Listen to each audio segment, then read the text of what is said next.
Sorry Barcelona fans, but मेरे को लगता है this time around Bayern is going to kill it yet again and Inter Milan second होगी. That will be the surprise of this Champions League group stages. First Bayern, second Inter Milan, third Barcelona. You all laughed at me.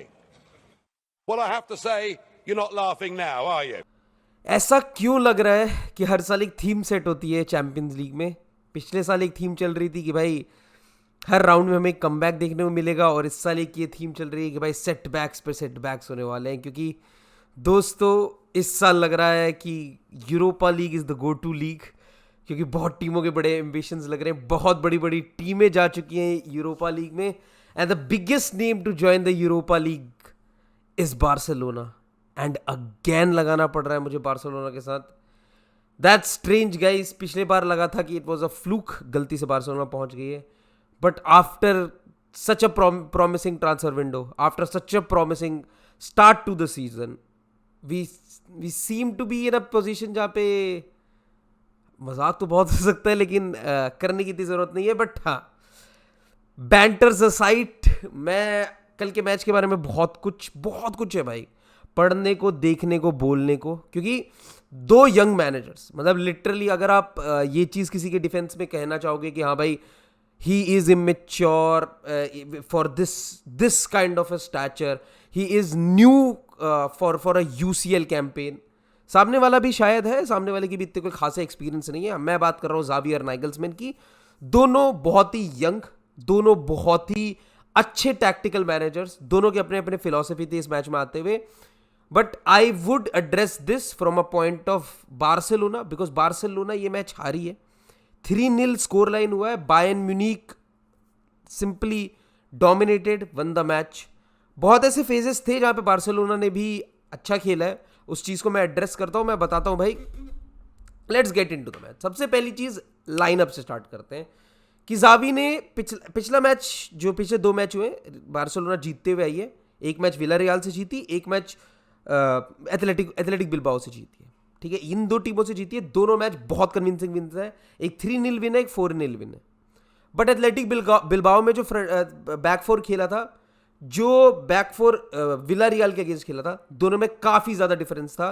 और जिस back line को इस match में preference दी गई थी, बहुत ज़्यादा विलारियल से मिलते हुए. हाँ, बाल्डे नहीं था उस मैच में जॉर्डी आल्बा स्टार्ट किए थे, आई नो, बट बहुत ही दैट मैच का आप रिप्रेजेंटेशन लेके वो कर सकते हो कि उस टीम में भी दो ऐसे फ्रंट लाइन प्लेयर्स थे जो बेसिकली बहुत पेसी थे. सेम तरीके से ही एड्रेस करने की कोशिश करी जावी ने इस मैच को भी, but the difference was the quality. Simple सी बात है, माने लेवल का वहां पे कोई विंगर नहीं था, गनाब्रे लेवल का वहां पे कोई विंगर नहीं था, और चुपामोटिंग के भी अपने एड ऑन्स थे. और सिंपली अगर कोई मुझे ये चीज़ कहेगा कि भाई बार्सिलोना पे बहुत ज़्यादा इंजरीज हैं, आरोहो आउट है, ये भाई आप लिटरली एक पोजीशन में तो आपने सामने वाली टीम के पिछले साल के बेस्ट, कुछ मतलब पिछले 8 साल का बेस्ट प्लेयर उठा के आपने अपनी टीम में लाया है, और वो खिला रहे हैं वो उस बंदे को जिसको बस इस वजह से आपकी टीम, उस टीम में जगह मिली थी क्योंकि ये बंदा इररिप्लेसेबल था. तो उसकी जगह पे कोई बैठने को, बेंच पे तैयार होने वाला बंदा सामने वाली टीम में स्टार्ट किया था. मैं बात कर रहा हूँ लेवेंडोस्की और चुपामोटिंग की. चुपामोटिंग स्टार्टेड फॉर बायर्न म्यूनिख, जिनके लिए आपके रॉबर्ट लेवेंडोस्की पिछले काफ़ी साल से स्टार्ट कर रहे हैं. वो लेवेंडोस्की बार्सिलोना के लिए स्टार्ट कर रहे थे. तो क्लियरली एक बहुत ज़्यादा बड़ा कोलोसल डिफरेंस था स्ट्राइकर्स में दोनों टीमों के. बट हाँ, वो अपने बहुत ही फेवरेबल बैकलाइन के साथ खेल रहे थे, एक कंसिस्टेंट बैकलाइन के साथ खेल रहे थे. बार्सिलोना के साथ वो सेम केस नहीं था. बार्सिलोना किस अप्रोच के साथ गई थी, जैसे एक बहुत कॉमन थीम थी जो मैं बहुत लोगों से सुनता हुआ आ रहा हूँ कि भाई लेफ्ट साइड से अटैक नहीं हुआ. लेफ्ट साइड से बहुत ही इंपोर्टेंट सी लग रही थी कि बार्सिलोना का राइट साइड पे Dembélé was making direct runs. ठीक है, वो वाली जो चीज़ रह जाती है. एक तो डेम्बेले के साथ ये एक बड़ी प्रॉब्लम है कि हाँ अभी वाले ऐसे लगता है हाँ, और फाइनल रिजल्ट कुछ नहीं आता. वो एक चीज़ डेम्बेले के साथ है. बट लेफ्ट विंग के साथ तो वो हाँ वाले मोमेंट्स भी नहीं आ रहे थे. क्यों? क्योंकि बार्सिलोना में जावी का एक सिंपल सा टैक्टिक्स था. वो सेंट्रली बहुत बड़ा एक बहुत ज़्यादा ओवरलोड करना चाह रहे थे, एक बहुत ज़्यादा मैन टू मैन, बहुत ज़्यादा एडवांटेज क्रिएट करना चाह रहे थे बार्सिलोना के लिए. क्योंकि आप सेंट्रली देखोगे तो बहुत ज़्यादा ही सेंट्रल खेलने की कोशिश कर रहे थे बार्सिलोना, और वो उनका एडवांटेज है. जब भी बॉल ऑन द ग्राउंड है, पोजीशन रखने की बारी है, और अब उनके पास मिडिल में मैन ज़्यादा ओवरलोड है, that is a clear advantage to Barcelona. और यही सेम टैक्टिक्स के साथ जावी इस मैच में उतरे थे. आप देखो कि बेलरीन इन्वर्ट करने की कोशिश करते, कूंदे बहुत ज्यादा आगे जाने की कोशिश करते. दो ऐसे होल्डिंग मिडफील्डर खेल रहे थे इस मैच में, your Frenkie de Jong and Busquets, जो बेसिकली बहुत ही प्रेस रेजिस्टेंट है। फ्रैंक केसी एक ऐसा बंदा जो बेसिकली पोजीशन भी बहुत अच्छे से रख सकता है, प्लस बॉडी और क्या कहते हैं, अपने आप को इंस्टिल करने में मिडफील्ड में एक ball carrier with the ball, with keeping tackles in line, बहुत अच्छे से कर सकता है फ्रैंक केसी वो चीज। ऐसे मिडफील्डर्स खिलाए गए थे जो बेसिकली फ्रैंक केसी में भी नॉट योर ला मसिया प्रोडक्ट वाला बॉल कीपिंग पोजीशन, लेकिन he could basically do that part जहां पे वो बंदे को अपने पीठ पे रख के एक प्यारा सा पास बुस्केट्स को खेल सके और आराम से फिर उसके बाद बाकी लोग मैच ऑर्केस्ट्रेट कर सके। तो टैक्टिकली बेसिकली अप्रोच बहुत सही थी जावी की। जावी ने मिडफील्ड में ओवरलोड करने की कोशिश करी थी। लेफ्ट विंग पे क्यों नहीं दिखा? क्योंकि पेड्री हमेशा टक इन कर रहे थे, पेड्री हमेशा एज अ सपोर्टिंग स्ट्राइकर आ रहे थे, और जिसकी वजह से आपको जो सेंट्रली अगर आप देखोगे तो Bellerin, Kounde, I am starting from the back, Bellerin, Kounde, Alonso, Frenkie de Jong, Busquets, Kessie, Lewandowski and Pedri. There are these many players, midfield में 3, बैकलाइन में 3, आगे 2। देर आर 8 प्लेयर्स जो बेसिकली सेंट्रली टारगेट करने की कोशिश करते हैं Bayern Munich को, और बहुत, क्योंकि बायर्न म्यूनिख बहुत वाइड ओपन करने की कोशिश करती है, उनके प्लेयर विड्थ बहुत ज्यादा अडेप्ट करते हैं, तो सेंट्रली स्पेसेस भी बहुत खुलते हैं। आपको ये लॉजिक बिल्कुल समझ आता है कि हाँ बार्सिलोना ने ये चीज करने की बहुत अच्छी अडेप्ट करी थी, लेकिन इसमें आपको सपोर्ट, ऐसे कुछ एडवेंचरस चीजें करने के लिए आपको सपोर्ट चाहिए होता है कि आप जो ट्रेनिंग पिच पे बहुत दिन से करते आ रहे हो वो चीज आपके players on the ground execute करें। और इस चीज में मैं दोनों को ब्लेम करूंगा, यहां पे मैनेजर और प्लेयर्स दोनों को, बिकॉज ये जो टैक्टिक्स खिलाई गई है ना, ये बहुत ही स्टॉप स्टार्ट टैक्टिक दिखती है मुझे जावी के साथ। जावी कभी ये एग्जीक्यूट करते हैं एक मैच में, कभी नहीं करते हैं, ठीक है। क्या ये परफेक्ट ऑपोजिशन था ये पर्टिकुलर टैक्टिक्स अडेप्ट करने के लिए? मेरे हिसाब से नहीं। मैं इसके आगे ये चीज बताता हूं कि क्या क्या फ्लॉज हुए थे, लेकिन अभी मैं ये बताऊंगा कि किन टैक्टिक्स के साथ जावी जा रहा था। जावी ने बहुत सिंपल एक टैक्टिक्स रखी थी भाई, मिडफील्ड में से काउंटर करने की कोशिश करेंगे, मैन टू मैन चेक करेंगे, और जैसे ही उसके बाद आप देखोगे कि पेड्री और लेवेंडोस्की दोनों सेंटर बैक को मार कर रहे थे, तो वहां पे आपके पास मिडफील्ड से ऑप्शन खुलता है, और Frenkie de Jong was the guy who was the most progressing of the back of the midfield 3, और वो सबसे ज्यादा आगे जा रहे थे। वहां पे एक अपॉर्चुनिटी बन जाती है फ्रैंकी डियोंग को अपनी बॉल लेके गेटिंग इनटू द बॉक्स और basically creating opportunities for goal scoring opportunities for Barcelona, ठीक है। या फिर आपके जो विंगर्स थे, जो बेसिकली इस केस में पर्टिकुलर जब पेड्री टक इन कर रहे थे तो बाल्डे आगे भागते, और यहां से डेम्बेले तो है ही, वहां से आपको बहुत ज्यादा विड्थ मिलती, और फिर उसके बाद आपके पास क्योंकि पेड्री इज टकिंग इन और there is 1-to-1 marking on center backs, तो there was a greater opportunity कि आपके पास हमेशा लेवेंडोस्की को सिर्फ एक ही मैन मार्क कर रहा था, and when Lewandowski is getting marked by only 1 centre back, वहां पे Lewandowski can assure himself.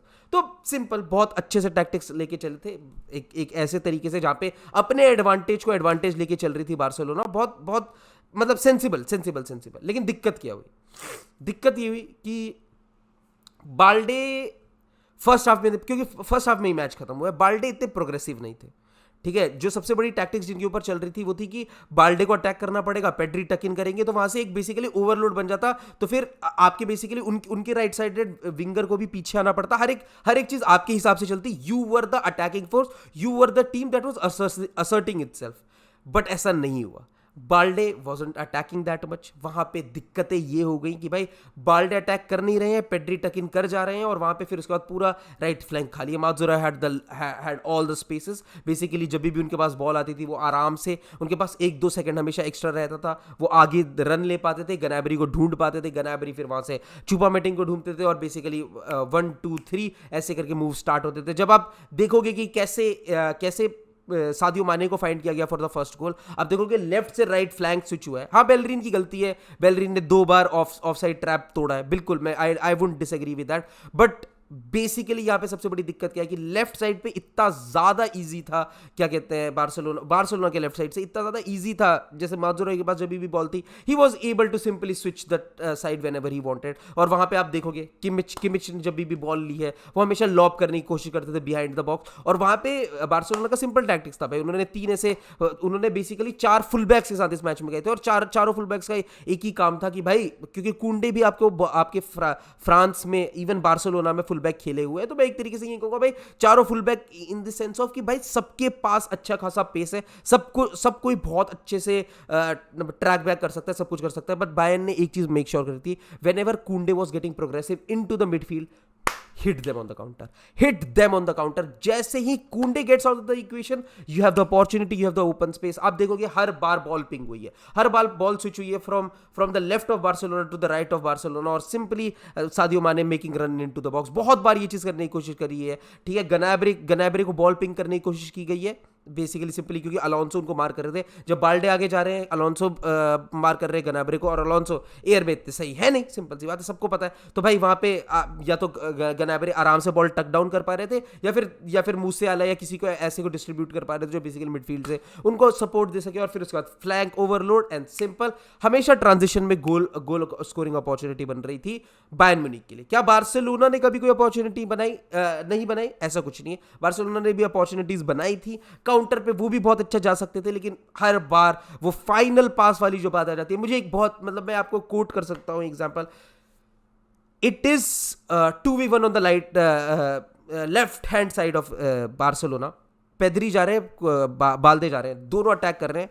Right hand side पे इस पे बॉल है, बेलरीन पे बॉल है, अंदर की तरफ इन्वर्टेड रन बना रहे हैं बेलरीन, बहुत अच्छी अपॉर्चुनिटी, एक लॉब्ड बॉल डाल दी बाल्दे को, बाल्दे के पास अपॉर्चुनिटी डायरेक्ट रन बनाने के लिए, और एक cut back pass and it's a goal.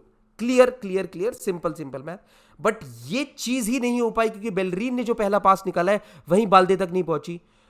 उपमकानो intercepted, clearly आराम से उन्होंने बॉल रोकी है, और फिर उसके बाद भाई सिंपल एक बहुत अच्छी अपॉर्चुनिटी जहां पे आप गोल स्कोर कर सकते थे, वहां से कुछ भी फ्रूटफुल नहीं आया। बार्सिलोना के साथ ये लगभग पूरे मैच में हुआ है। This is the story of the full match. Second half में Barcelona were much better because Balde was attacking very much. Balde बहुत ज्यादा अच्छे से आगे जा रहे थे, जो टैक्टिक्स फर्स्ट हाफ में खेलना चाह रहे थे वो टैक्टिक्स हो पा रही थी। फ्रैंकी जो मैंने आपको चीज़ कही कि जब भी कुंडे आगे जा रहा था तो भाई क्या कहते हैं Bayern were looking to attack them, तो जब भी कुंडे आगे जाता था तो फ्रैंकी डियोंग मेड श्योर कि वो पीछे टक इन करे। बट वही वाली बात है यार, बुस्केट्स मुझे इस मैच में फिर लगी कि भाई शायद बुस्केट्स नहीं खेलते, वहाँ पे गावी होते, एक प्रेशर होता तो बहुत अच्छे से चीज़ें शायद चल पाती। मेरे हिसाब से it is time for Barcelona कि they move on from Busquets, क्योंकि फ्रैंकी डियोंग और केसीए, मेरे को फ्रैंकी डियोंग और केसीए दोनों का एफर्ट बहुत अच्छा लगा था। केसीए ने भी बहुत अच्छे एफर्ट्स डाले थे उस लेफ्ट हैंड साइड पे जहाँ पे Alfonso Davis was causing mayhem, जब मन किया तब दौड़ा, जब मन किया डिफेंस किया, जब मन किया अटैक किया। He was just dictating the play the way he wanted to do it, simple सी बात है। उस हिसाब से मैच चला रहा था अल्फोंसो डेविस, बहुत अच्छा। बट मेरे हिसाब से दोनों जो सेंटर बैक थे बहुत अग्रेसिव थे। मैं ये बात कर रहा हूँ बायर्न म्यूनिख के, दोनों सेंटर बैक बहुत अग्रेसिव थे, बहुत ज़्यादा आगे जा रहे थे, बहुत ज़्यादा 1v1 डुअल में अपने आप को फाइंड आउट कर रहे थे। और आप देखोगे दोनों सेंटर बैक को बहुत ही अर्ली फेजेस से ही गेम में येलो कार्ड मिल गया था, बट दोनों ही सेंटर बैक को हटाया नहीं गया था। कूडोस टू नाइगल्समैन, बहुत अच्छे से स्टिक टू किए, और kudos to both the centre back also कि भाई उन्होंने कोई इतना ज़्यादा क्लियर अपॉर्चुनिटी नहीं दी रेफरी को। भाई हाँ, बहुत लोग कहेंगे कि भाई could have been a penalty, वो जो एक पेनल्टी दे के हटा दी गई लेवेंडोस्की को। बहुत ज़्यादा टैकल्स लेवेंडोस्की पे हार्श भी हुए हैं, हाँ for sure, because Lewandowski is the marquee player, Lewandowski is the guy जो चीज़ें क्रिएट कर सकते हैं। तो जब भी लेवेंडोस्की के पास बॉल आती थी, बायर्न उनको हमेशा कोशिश करती थी कि वहाँ पे प्ले स्टॉप हो, वहाँ पे दोबारा बॉल डेड हो, वो अपना फॉर्मेशन क्रिएट कर पाए। और बेसिकली बहुत ही ज़्यादा assertive performance from Bayern Munich, मैं यही चीज़ कहूँगा। मैं हमेशा मैं जावी के टैक्टिकली बहुत ज़्यादा तारीफ करता हूँ, बट इस मैच में मुझे लगता है फ्रॉम द गेट गो चीज़ें गलत हुई। एक तो पहली बात, मोराल एक्सट्रीमली डाउन, जहाँ सारे होप्स खत्म हो चुके थे, their destiny was sealed, they are going to the Europa League, लगभग तय है, ठीक है। वो चीज़ ने शायद बहुत ज़्यादा हिट दिया। प्लस जो लाइनअप थी मेरे हिसाब से बायर्न म्यूनिख के हिसाब से सूटेबल नहीं थी। आपको शायद आज के मैच में जब आपके पास एक एरिक गार्सिया है, अलोंसो खिलाने की जरूरत नहीं थी। Eric Garcia could have done maybe a better job in the centre back position, but हाँ क्या ही नहीं यार, एरिक गार्सिया इतने अच्छे हैं, अलोंसो आपको बट अलोंसो नहीं है यार centre back. Alonso even right back भी नहीं है, he is a right wing back. वहां पे आप उसे सेंटर बैक खिला के राइट बैक स्पॉट में जहां पे वो पहले ही वल्नरेबल लगते हैं और उनके पास एक सेंटर बैक का सपोर्ट ना हो, that is a recipe for disaster मेरे हिसाब से। और वहीं पे सारी गलतियां शायद स्टार्टिंग लाइनअप से ही गलतियां हो गई, खासकर ये एक शायद किसी और ऑपोजिशन के अगेंस्ट ये लाइनअप चल जाता, शायद यूरोपा में ये बहुत अच्छा आपको इससे फ्रूटफुल आपको ये ऑपोजिट रिजल्ट दिख सकता है 3-0 आप यूरोपा में किसी टीम को, लेकिन शायद बायर्न म्यूनिख के अगेंस्ट आपको एक out and out centre back खिलाना चाहिए था, और या फिर आपको बुस्केट्स को मेक श्योर करना चाहिए था कि वो टक इन करते, आपके पास एक हाइट एडवांटेज होता, क्योंकि चूपामोटिंग जैसे स्ट्राइकर से एरियली बहुत, मतलब मैं चूपामोटिंग के मैं ऐसे ऐसे केसेस बता सकता हूँ जहाँ पे उसने गलत डिसीजन बनाया, वहाँ पे कोई और स्ट्राइकर होता ना तो वो बस एक फ्लिक ऑन करता, मतलब मेरे को एक अपॉर्चुनिटी पता है जहाँ पे चूपामोटिंग पे बॉल आया, he won the header but he took the header in the wrong direction, अगर वो सिर्फ एक फ्लिक बैक करता तो सादियो माने was going direct making a direct run towards the goal. तो ऐसी अपॉर्चुनिटीज मुझे लगता है कि बड़ी दिक्कत थी। चीज़ें बेसिकली सॉर्टेड हैं, बहुत बड़ी बड़ी टीमें जा रही हैं, अयाक्स जा रही है, क्या कहते हैं यूरोपा में, स्पर्स का भी कोई पक्का नहीं, उनकी पूरी ग्रुप ओपन है, ठीक है, एथलेटिको मैड्रिड जा रही है भाई, सेविया also going, सेविया is also in the Europa league भाई। इस बार यूरोपा लीग बहुत बड़ा होने वाला है भाई, Arsenal, Manchester United, Barcelona, Atletico Madrid, इतने बड़े बड़े नाम यूरोपा लीग में, इट्स लाइक कि यूसीएल बीटा वर्जन वो वाली चीज़ होने वाली है, तो इस बार यूरोपा भी इंटरेस्टिंग होने वाली है। और दोस्तों यही था Bayern Munich, kudos, Barcelona sad.